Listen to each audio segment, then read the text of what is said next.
All right, that's preparing. And then I'm also going to post like a thing on Facebook and then tag you in it, Okay. and just like the YouTube link. And no one ever watches these things, but I just try to let you know at least. Yeah. Cool. All right, let's turn the sound off there. Oh, cool. So, oh, record. Haha. Great. All right. So today I am here with Kate. Is it Dreyfus or Dreyfus? Dreyfus. Dreyfus. I'm here with Yes. Kate Dreyfus. She is a violinist based in, I guess, New York, right? Yeah, I'm currently based on Long Island in New York where I'm studying at Stony Brook Right. University out there. Let's see. I first met Kate at the Space City New Music Festival last year. She was the violinist for Hub at the time. And Kate was an amazing violinist, I thought. And so today I'm going to talk to her just about music and just stuff, I guess. So first off, I'm curious, why violin? So violin, I actually didn't choose violin. My parents chose it for me, but it ended up working out. So when I was very young, uh, kind of between 18 months and 3 years old, my parents took me to an early childhood music class called Music Together, which is it's basically like a mommy and me class, but for music. And once I got too old for that, my parents asked the teacher, what would be an easy way for us to continue with music for Kate because she seems to really like it. And the teacher suggested violin, specifically the Suzuki program. So there was a music school nearby that had a Suzuki program for young kids. And so when I was 3, my parents started me on violin just because that was what they heard might be a good fit for me, and then it ended up sticking. So did you have one of those like little baby violins at first? Oh, yeah, actually, I started with, a rice box with a ruler taped onto it, that was my technically my first violin, but actually Yes. I'm in my parents' house right now, and my first real violin is actually in the closet in the room I'm staying in, so Ah, that's fun. yeah, That's tiny, fun. tiny Yeah, little right. violin. So yeah, the cool thing about violin actually, I've always thought, or just string instruments in general, is that they kind of like they grow with you, you know? Totally. So I imagine you had like the baby violin and then the slightly larger ones until you got the full Absolutely. size, I Yep, guess. I started with 1/16, and then I went eighth, quarter, half, 3/4, and full, and I remember the milestone of growing into a new instrument. It was always super exciting. Yeah. And Was it then oh, go ahead. Oh, sorry. Was it challenging to kind of switch from the smaller violin to the larger violins each time? So, no, it actually felt better Mm, because you're when a violin becomes too small for a kid, it's a bit cramped and slightly uncomfortable. mm. And I mean, I don't actually remember too much about the adjustment, but I was always happy to move on to the next size. Right, right, So, right. That's fun. Um, yeah. so I, this actually kind of makes me wonder when you're starting to like learn violin. Like you said, you went through the Suzuki program. Mhm. So what were some of, I guess, the do you remember any of like those early pieces that you kind of played? Oh, yeah. I so a huge part of the Suzuki method is review. So you're constantly going back and reviewing older pieces that you've learned previously. So I mean, I went through 8 out of the 10 Suzuki books, and throughout that time, I was always going back in group class settings, playing pieces from, you know, book books 2 or 3, Yeah. even when I was a more advanced player. So, yeah, I remember, uh, pretty much all of them, like, I could recall most of them even now, I would say. Yeah, Yeah. yeah, that makes sense. I remember when I was like learning how to play double bass. I definitely started way later in life, but I guess the second or third teacher that I had, they definitely put me on this sort of like Suzuki esque kind of method for double bass. But it was Mhm. really similar actually. Like review was a big part of it, Mhm. Mhm. and what was it? It was called the oh, what was it called? I don't remember the name, but it was a guy named George Vance. He wrote this book, and it was based off this like Raboff method. And anyway, it was fun, like learning all those like cherry blossoms, and there was a Schumann piece that we played, Wild Rider. I remember that one. That was fun. Nice, Yeah, nice. but so when was like your first chamber experience? So I had my first chamber music experience when I was quite young. It was actually at a Suzuki Institute. So there are lots of summertime Suzuki Institutes, which are like week-long camps for families around the country. So I went to one of those, and I think I was about 7 or 8, and I was assigned the third violin part in a Haydn string quartet. And it was, I forget the which it's quartet, the Haydn the Bird Quartet. I forget Okay. the opus number, but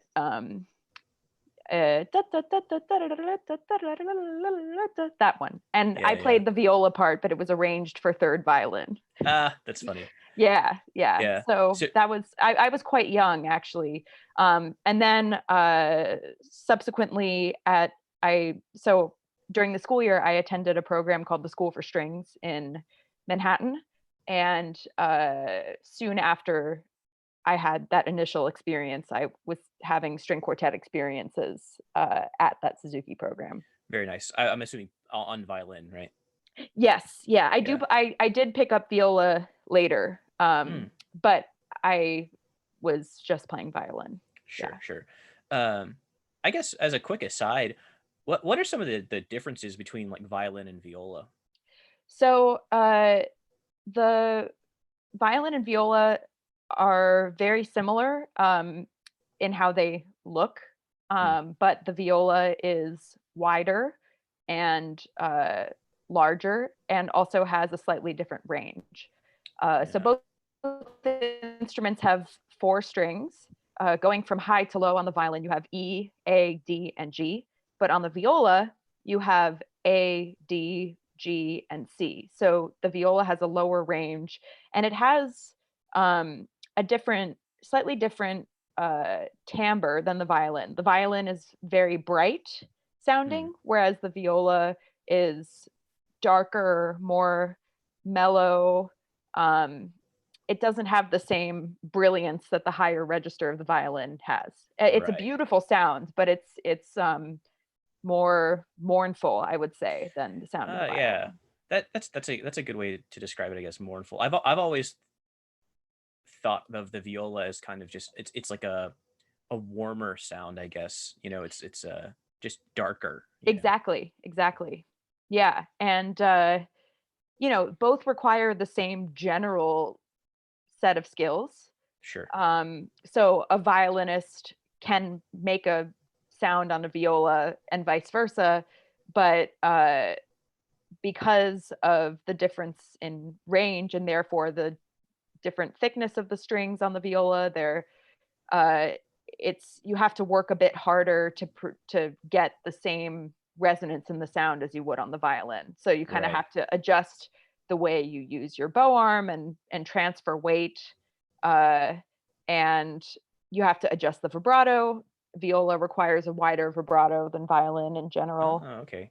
That's Yeah, interesting. yeah, I mean, it makes sense though because it's like slightly larger, right? exactly. Yeah, and violins, I believe I should know this. I believe a full size violin is 14 inches, um, 14 or 15. I, yeah, I can't remember exactly. But Yeah, right.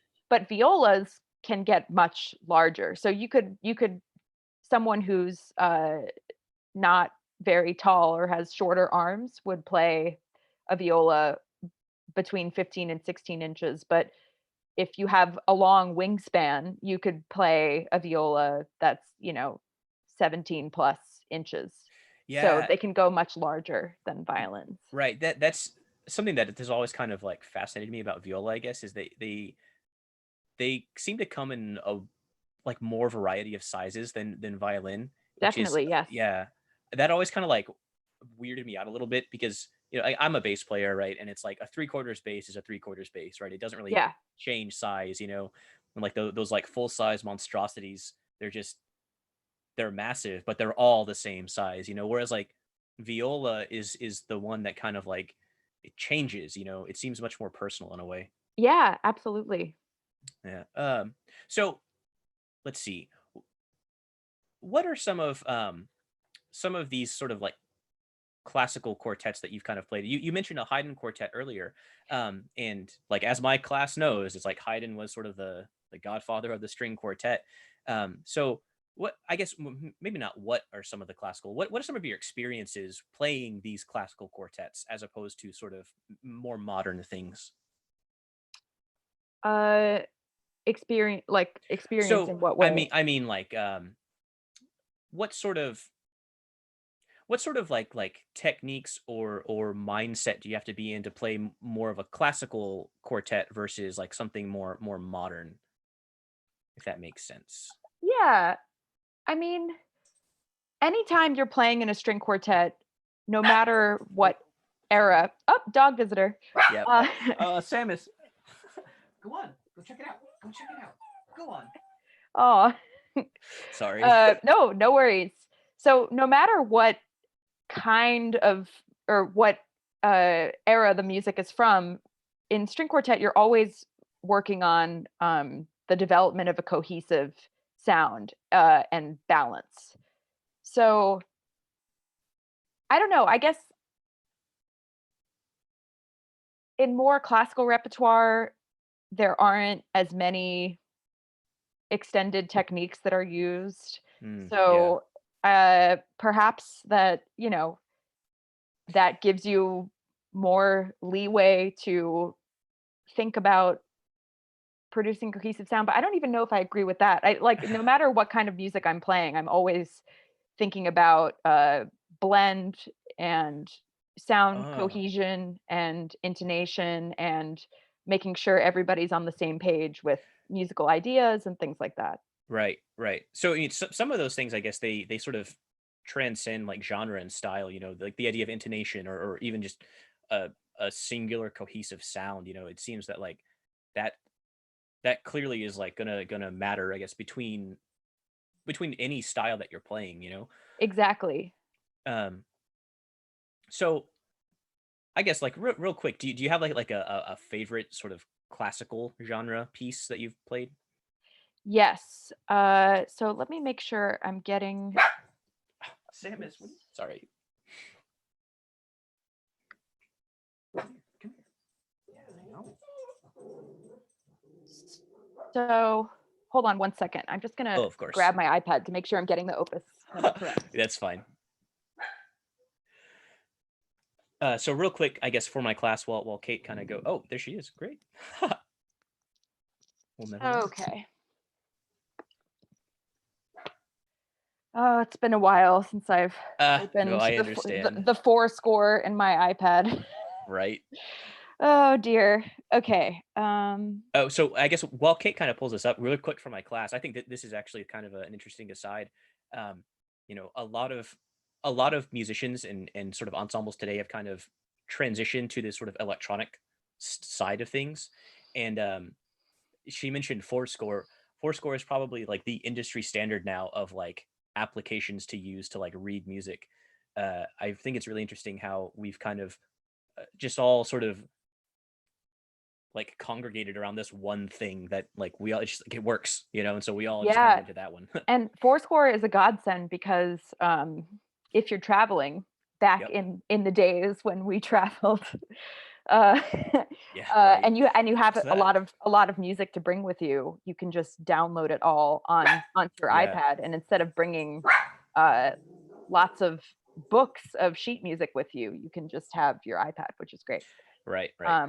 So anyway, my favorite classical quartet that I've played recently is an early Haydn quartet. It's Opus 20, number 2, Oh wow. set So in it's a C really early major, one. Opus 20, number 2. Yeah, the Opus 20 quartets are really lovely. And Opus 20, number 2 in particular, I love because first of all, it's quite short. It's short and sweet. Yeah. Um, and it's it has lots of Baroque influences, Interesting. uh, and it's gorgeous. The first movement is moderato. The second movement is an adagio that starts out with a beautiful unison theme, and then you have a minuet, Yeah. and then the finale is allegro and a fugue. And the last movement is super interesting because it's a fugue, but it's marked sotto voce, uh, which means like play with like more of a subdued sound, and it's marked sotto voce despite being very brisk for basically the entire movement Oh, until the end when it finally lets loose, and then guns blazing, you finish the yeah. piece. Right. Right. Yeah, That's actually really interesting. So like the whole thing is kind of like a eh, what's the word? It's kind of like almost like oxymoronic in a way, you know. Meaning like I guess what you said, like it's like really subdued until like the very end, right? And like the whole thing is marked sotto voce, but then mhm. the very end just like unleashes, you know. Exactly, yeah, so I Like highly recommend this piece as something to listen yeah, to because it's one of my definitely. favorites. Uh, and for my class, like any piece that any of these artists ever recommend, like would be perfect for your listening reviews and your concert reviews. Um, that's actually kind of interesting though, because like Haydn's music is it's kind of like really joking in a way. Haydn seemed to be like a really like cheeky kind of guy. Uh, Absolutely. so and like that really manifests itself in his music. The whenever we talk about Haydn in my class, the piece that we always talk about is the Surprise Symphony. What Mhm, is it? Number 94, I think, in mhm. second movement, right? Just that big old stab that kind of happens in the middle of like that phrase. Oh, yeah, and And and also the yeah, Farewell Symphony. yeah. Have you talked about that Oh one in here? no, we have not. We've not. Okay. That a video of the Farewell Symphony is also really funny to watch if you don't know Definitely. it. Yeah. Yeah, yeah. That just seems to be a common thread for all of Haydn's music is just this like there's this joke somewhere in it. It's really funny, I think. Uh, Yeah, so um Haydn like famously wrote just tons of string quartets. That was like his thing. I'm I would assume it's because of like the family that he was working for at the time, the Esterházys. They're basically always just commissioning Haydn to like write. And that seemed to be the medium that Haydn kind of I guess understood the most in a way. 'Cause I think Haydn was a violinist, wasn't he? I think. I think so, yeah. Yeah. I can't quite remember. Great teacher. But anyway, so a lot of the classical eras kind of seems to be real to me it's always been really subdued in a way until like sort of like Mozart's later works and then like Beethoven kind of comes and just smashes everything. Uh and it just seems that these classical pieces they're more so about like the form in a way Absolutely. and like it's almost like they just had like a blueprint for a piece of music and it was kind of like painting by numbers in a way just like Absolutely, and, if you go back to the Baroque era, uh, Baroque music was super strange in a lot of ways, like, if you listen to Baroque opera, it just the harmonically, there it was really crazy and highly emotional, right and the classical era was much more restrained and formal in right comparison. right um Yeah, yeah that's always really fascinated me in a way is like it's almost like in the Baroque era they musicians they're still trying to kind of like figure out like how to manipulate it in a way and it's like clearly they could all play that was like an important aspect of the Baroque era is like this virtuosic thing. mhm. But it's like they were still trying to figure out like how to make it cohesive in a way, because I'm not gonna lie, for me personally, like it's hard to listen to Baroque music because like I just get lost in it. It's Yeah, it totally like the so another distinction between Baroque and classical music is melodies in the Baroque era, you get lost in them. They go on forever. You can't really sing them. yeah, yeah, Um, right. but in the classical era, the classical era in many ways was defined by these tunes that are like earworms, and they get Yeah, stuck in right, your head, like right. the Surprise Symphony, dun Yeah. dun Dun, dun dun, dun dun, dun dun. dun, dun etc. I won't Right. continue to Yeah. sing, but But yeah, no, that's very true. And with Haydn especially, it's like he uses a lot of these like folk melodies, and that seems to really grab a hold of a lot of artists at that time. And I feel like that sort of, it just worms its way into the tradition. And whereas before in the Baroque era, things were kind of like, it's much stranger. Like I just yeah, don't know how to describe it. It was just strange. Melodies were bizarre in the Baroque era. And yeah, like I think earworm is a good way to say it for the classical era, because it's like it just gets stuck there, and hmm like and it's just and with the formal constraints, like, oh, here's a theme. Now, how many different ways can I transform this, manipulate this, bring it back, but in a different key, play it backwards, play it forward, yeah, there right, start from the middle and then go back to the end. And right, there it's all about how to take this one theme and manipulate it.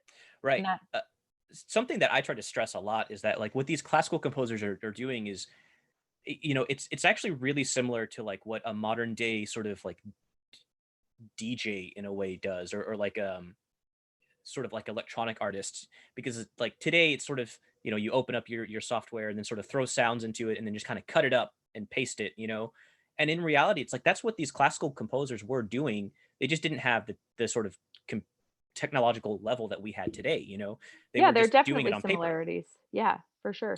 uh and that sort of continues on into like later eras as well, until finally you get to like the end of the romantic era, where you have these like 14-hour operas, and like it's just the same motivic idea over and over again, just in all these different transformations.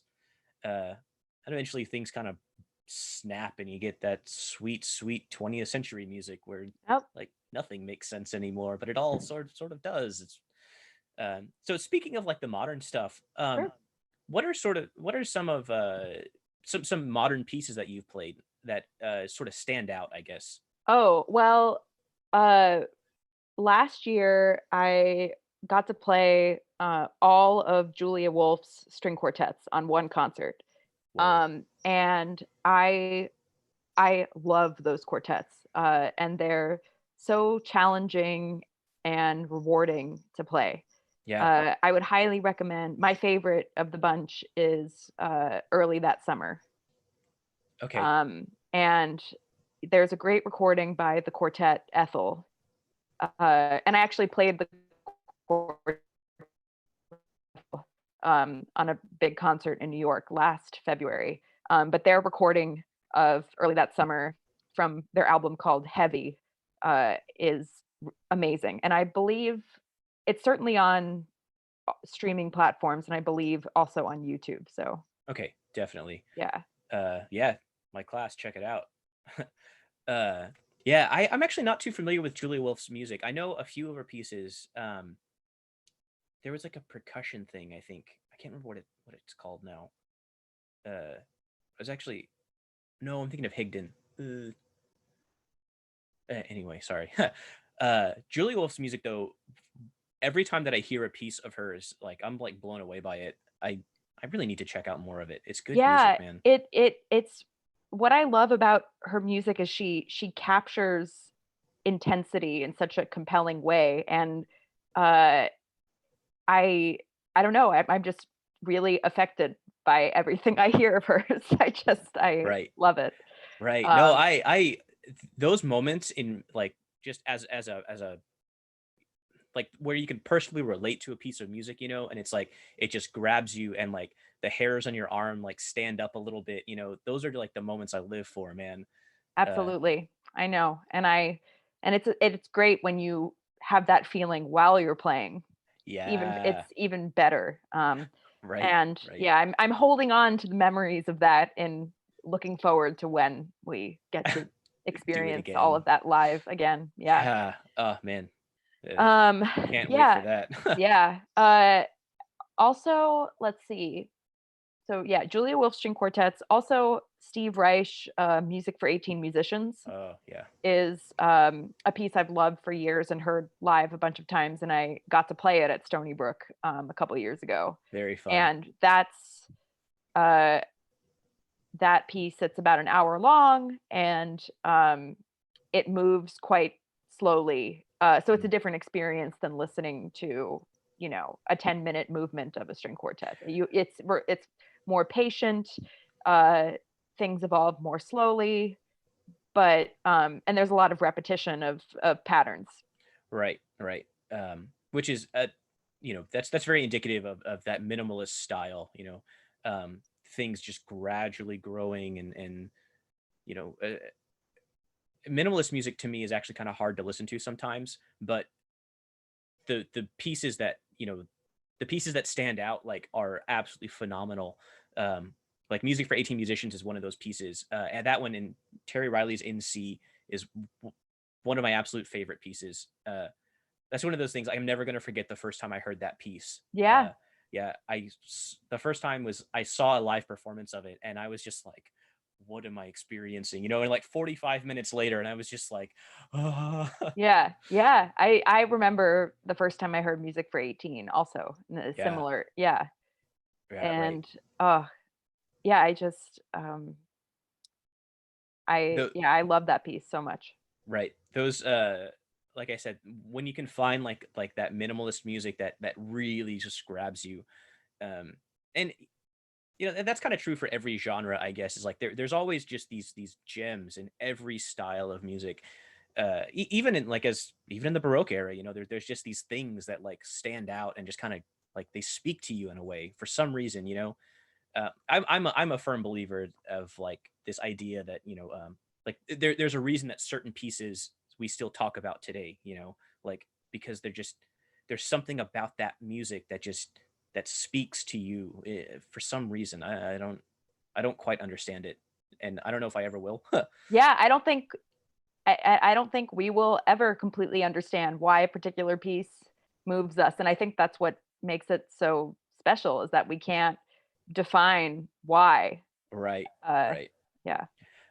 So as a violinist, playing, or well, I guess you personally, you do more chamber kind of works. That's yeah, yeah. I mean, in school, or professionally, I play mostly chamber music, and then in Yeah, school, I do a lot of solo recitals and things. But right. I'm trying I to balance it more so that I bring a little bit more solo playing into my professional life Oh, as very well. nice, very Yeah. nice. I personally, I think that variety is nice in like a concert setting. You have this sort of mixed ensemble kind of thing, and then you get solos out of that ensemble. I've always found that variety very satisfying. Um, so what's it like as a violinist kind of playing in these sort of newer ensembles? Because traditionally, strings, they kind of tend to play with like string quartets or sort of piano trios and whatnot. They tended to be mostly like strings would stay with the strings. Right. Whereas today there seems to be much more of like a mixture of these timbres and colors. uh, what's it sort of like as a violinist trying to, for instance, like play with a flute or like a clarinet or even just a trumpet or something? Yeah. Well, it's super interesting. So I have so last season I did a lot of subbing with Hub New Music, which is how we met. Right. But I have my own ensemble called F Plus, and we're a violin, clarinet, and percussion trio. Yeah. And we commission a lot of music for our instrumentation because, It's you so know, new. yeah, it's not many people had written for it prior to the formation of our group. And actually, a lot of our music is scored for bass clarinet and violin Ah, and interesting. percussion. And we've discovered, it's very rare that you hear a violin and a bass clarinet playing together. Yeah, Um, right. you I can't know, even imagine how those timbres like mix in a way. they mix beautifully, actually. Yeah. Okay. Um, and I don't know, I love playing mixed chamber music because um, the blend is almost easier in a way because Yeah. like I don't, let's see. No, I understand. I Because think. yeah, because wind players and string players produce sound in different ways. If there's only one of each instrument, string or wind, you can kind of split the difference and match each other, and do what you need to do to make it work, if that Right. makes sense. Yeah, But yeah. whereas in a string quartet, you know, if you're playing with three other stringed instruments, it's you really have to have a unified idea about uh, how you're going to phrase and how you're going to start and end notes and things like that. Right. And yeah, it's just easier to match and blend. I found when the timbres are totally different. That's interesting.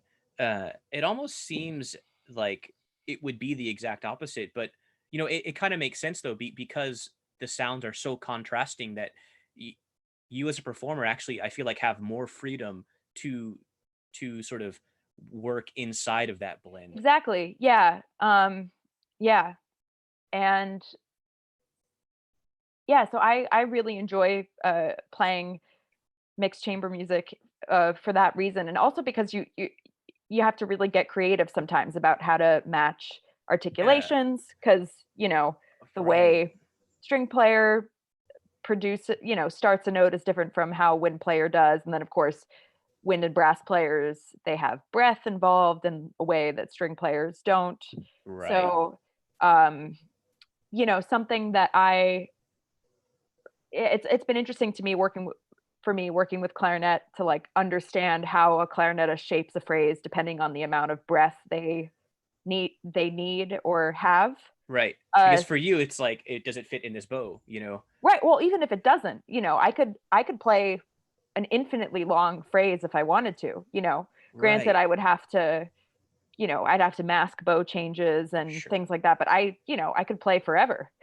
Well, yeah, right, right. You don't need to Yeah, stop and take a breath. exactly, exactly. Right, right. So that's been super interesting. And also with percussion, um that's obviously, there's a huge variety in different percussion instruments. uh and our music uses everything from mallet instruments, vibraphone and marimba, to toms, wood blocks, crotales, really everything. So um yeah, but we found that the combination of clarinet, violin, and percussion yields a very satisfying final product, because you have uh the low end with bass clarinet, because most of our Right. stuff is bass clarinet, high end on violin, and then you know The percussion kind of fills in everything percussion, exactly. else. Yeah, right. Yeah, through Yeah, pitched and non-pitched instruments. right, So right. That's fascinating, actually. The that sort of, I don't know. As a composer, I've always loved that sort of mixture of different timbres and colors, and you know, um, in a way, it's like having this limitation of an odd ensemble is like, it frees you up to experiment a lot in a way. totally. And we found, our repertoire really runs the gamut from like rock and roll music. We have one where Josh, our percussionist, is on drum set and he counts Yeah. off with the sticks like boom, boom, like that. Right. We have much more ambient music. Okay. Um, we have a piece where we're all playing break drums and scraping and striking them, uh, per the composer's instructions, Right. along with an electronic track. Cool. Um, you know, and we have stuff that is more neoclassical sounding, stuff that's more Mm-hmm. experimental, that where it's improv. And so yeah, composers, because there's no precedent for how our particular combination of instruments should sound, composers have just imagined what they think that combination should sound like, and it's yielded a very impressive array of different Yeah. kinds of pieces, which makes program building super fun. Right. I So would imagine. Yeah. yeah, Uh, that's, I don't know. I love that sort of mixture of timbres so much. That's, again, one of my favorite things. I guess for me, it was like, I'm a big fan of Stravinsky, and just me the way that too. he sort of used like these odd timbres, and just it was kind of like, in a way, like, just because of the time that he was writing and like the limitations that he had, with like musicians, and he's kind of like, well, I have this like bassoon and I have this violin and I have this bass drum. Let's see what we can do, you know? Yeah. And Yeah. that sort of seems, to that seems like a really modern thing now, or like a maybe not modern, but a common thing now of just like it's this weird eclectic group of instruments we all met in school and let's just see what happens. Yeah. Yeah. I mean, my trio, we met at the Bang on a Can festival. Nice. Um, well, the clarinetist and percussionist, they knew each other from school. And I actually was in school with the clarinetist's brother. So we were like connected before the festival, and the Bang Yeah. on a Can festival has these lunchtime concerts where you just get together and play. So we decided, and like totally informally, so we just Right. decided to throw something together for that one of those concerts early on in the festival. And our clarinetist reached out to a friend of his who had a piece for violin, bassoon, and percussion, and the composer arranged the bassoon part for bass clarinet, and that's what we played. And we were like, "Oh, yeah, let's do this. Right. This Yeah, is fun. this works somehow." Yeah, Didn't think right. it would, but yeah. Right. Yeah, no, I understand. I mean, currently I'm actually in like a little trio with baritone sax, trumpet, and electric bass. Oh, And like, cool. yeah, it's a bizarre combination of timbres, and like, but it works for some weird reason. And like, so something that we found, I guess, is that you mentioned kind of having this like rock and roll thing, like influence in one of these pieces, like the the combination of like electric bass and baritone sax, it's such a low, like a bottom heavy sound that Mhm. it really lends itself to this sort of like heavy metal-esque kind of like sound in a way. It's just fascinating what you can do with like timbres that shouldn't mix. Absolutely. And you realize that they actually should mix at the end of the day, you Yeah, know? right. Like, why And hasn't anybody done this before? right, exactly. And it's super fun to be creating a precedent for a less explored timbre. Yeah, right. So, Uh, so I guess as like a modern performer, what's it kind of like working with like working with like new music, stuff that has never been performed before, and just like it's on you to make it work. What I guess what's that like? so uh, I would say the most important thing about performing new music is maintaining open dialogue with the composer. Mm. And if you can, to start that dialogue early on in the process if you're premiering a new piece. Um, so, yeah, because a lot of times, a composer will write a piece and they will have an idea in their head of how it should sound. And then when the performers get it, perhaps there are some technical issues with certain sections that make it difficult for the performer to play it how the composer envisioned it. So you have a dialogue with the composer about how to modify the score to, make it possible for the performers to play Right, it with facility, but also still reflect the composer's vision. And right, that ends up being the most rewarding thing because obviously when we play older music, we can't ask Beethoven how he wanted this to sound, right?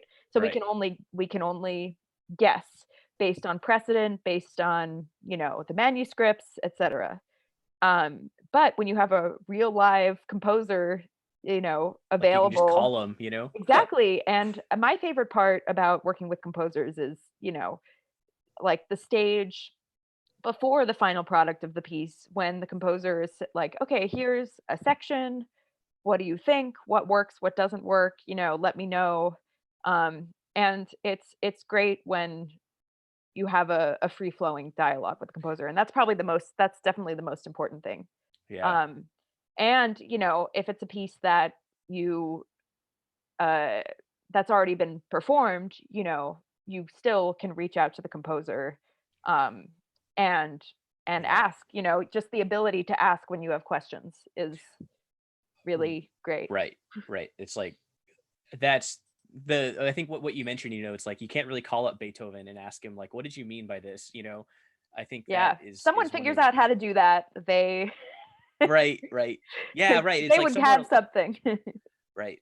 Uh which, it kind of brings up this interesting like point of like, well, to me, I guess it's like why do certain Beethoven pieces get played, and others like don't, uh or for instance, Beethoven sort of he wrote this opera that just didn't, as Yeah. far as I It know, just like wasn't didn't really work. didn't really work so well, no. Yeah, but it's like all of his instrumental music was great, and it's, I don't know, it's really interesting just to see how like someone who is like alive, I guess, like thought of this, or like what do they conceive of this thing, Yeah. um well, that's pretty much all I got. Okay. Yeah, quick and easy, I guess. Yeah. I don't know, do you have any like closing thoughts or anything, any sort of, I don't know, last words? Last words? Yeah. Well, I would say for your students, just listen to as many different kinds of music as possible. Yeah. Because it's very easy to get stuck in a particular genre, and this is not limited to Sure. classical music at all, but just in general. Um, yeah, just listen to as many different kinds of music as possible from as many different eras as possible. Um, Yeah. and you'll first of all, you'll never run out of music. And I mean, one thing that's been great this during this social isolation time for me is uh, a friend of mine, a musician colleague, has been doing these nightly radio shows on Twitch. He's just been streaming his record collection on Twitch, and he has That's cool. a really eclectic taste in music. And I've discovered all sorts of things, and Yeah. it's stuff I would not normally seek out. So just listen to a bunch of music and identify the stuff that sticks with you, and also identify the stuff that doesn't stick with you because you know music evokes the beauty of music of that is that it evokes an emotional response in us, whether that's a positive or negative one. It's Mhm. all like in many ways I think like it's very rare that I have like a truly negative response to a piece of music, so I think oftentimes really figuring out what you don't like is also very important. Yeah. I Yeah. No, because it that almost kind of, takes more to figure that out. yeah, right, right. That sort of reminds me, I guess, like one of the worst things I think that anybody can tell like an artist or something is like, yeah, that was okay. Yes, And it's like, well, what did you really think? Like, if you didn't like it, tell me why you didn't like it, like I want to absolutely. know.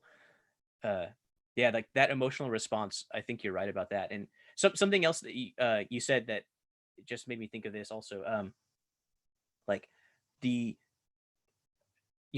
so with like classical music or sort of chamber stuff in this classical genre, different artists will have different interpretations over like a piece of music, whereas it seems to be in like more pop oriented things or more sort of modern stuff you would hear on the radio. It's like, you hear this song and like that's the way that it goes. You expect to hear that.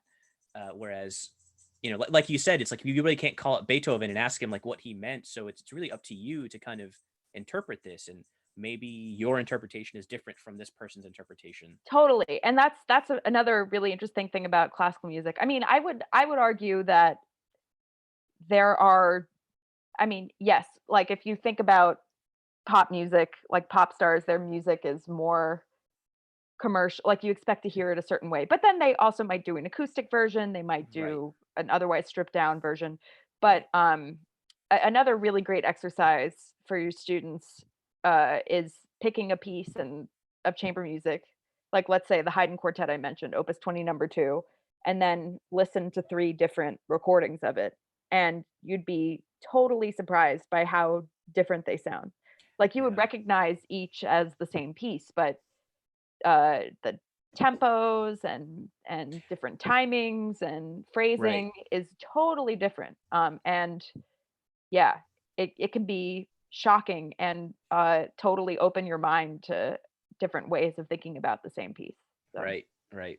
That's that's so true. Just about m- to me mostly classical music, but music in general, like the way that just the way that people perform it, or the the artist that's actually performing a piece of music, it's like their interpretation of it matters like it so much. It's their interpretation is going to sort of affect how you perceive that piece of music. Like if definitely. yeah. Anyway, well, thank you so much for your Yeah. time, Kate. Thanks for having me, Nathan. Yeah, This of was course. fun. And for my class, thanks for watching again. And I'll see you guys eventually. Yeah. Bye. Stay well, Nathan. Take You care. too. All right. Bye. Bye. Cool. Well, stop that recording and Okay. then YouTube. I always forget about